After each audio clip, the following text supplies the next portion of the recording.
are causing more diseases. And there are Africans out there who see nothing wrong with what is happening. I beg to differ. There is something fundamentally wrong. Whoever controls what you think controls how you behave. And who controls what you read, controls what you think, and controls how you behave. And Africans need to start making themselves the subject of study. Africa not can be studying the history of William Shakespeare, learning about the Bolsheviks, learning about the Western civilization, learning about the wars of World War I, World War II, learning about the genocides that happened in Germany. Don't we have enough genocides that have happened on Africa? Why is the African never proud to embrace his own history, to know where we are coming from? Maybe we can begin to know where we are going. It is critical at this hour of our own history. I hear other people talking about the ages of Aquarius, the ages of what. We're importing new theories again. Stop and shut up. Translate these theories. Look in your own African history. You will find that these theories are embedded and they are already in existence amongst our people. So we don't need to learn more about them, more than we need to know more about ourselves. I challenge every African pastor, every African theologian, every African politician, every African minister. Stop enforcing white colonial knowledge on the people. Liberate the people. Liberate the people. You cannot be standing as a pastor and you're the one who is supervising to see if every member has come to church in a tie. Supervising every member to make sure that they sing and they pray in English. And every time you pray in English, maybe that's why your prayers are never answered. The prayers are being answered in America and in Britain and in Europe. Start teaching people about themselves.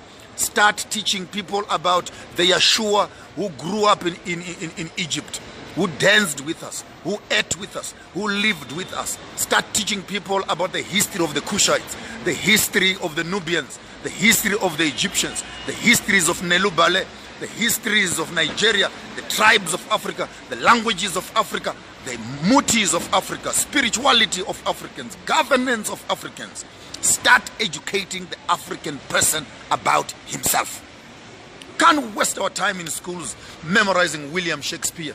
If music be the food of love, play on, give me excess of it, that surfeiting, that might sicken my appetite and so die. No wonder we are so sick.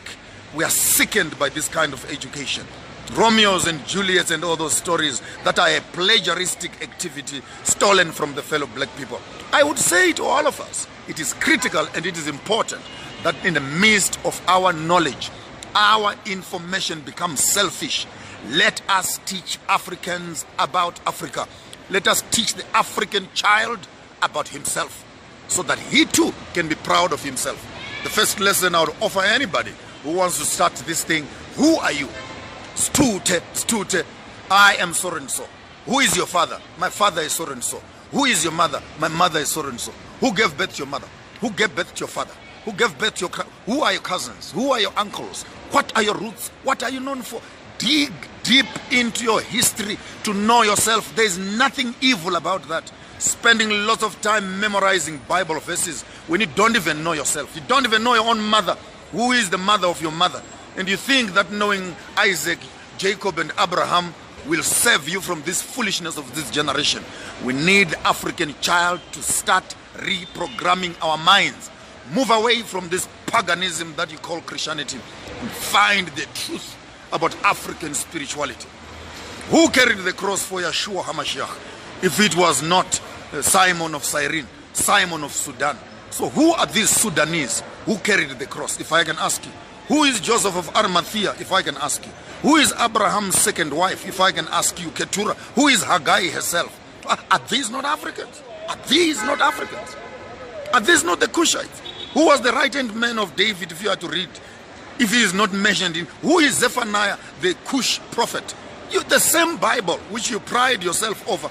I beg to challenge you that many of you don't even understand that text. You read it with white glasses. No wonder you can never see the black blessing. Every time you open up the Bible, you can only see things of how cursed are the blacks instead of looking at the blessings that the black people are carrying. So I would want to challenge and say our first stop of liberation is our spiritual liberation. Run away and kill fear. Run away and kill competition. Run away and kill power. Don't be looking for too much power, you'll abuse people. Start learning how to love people much more.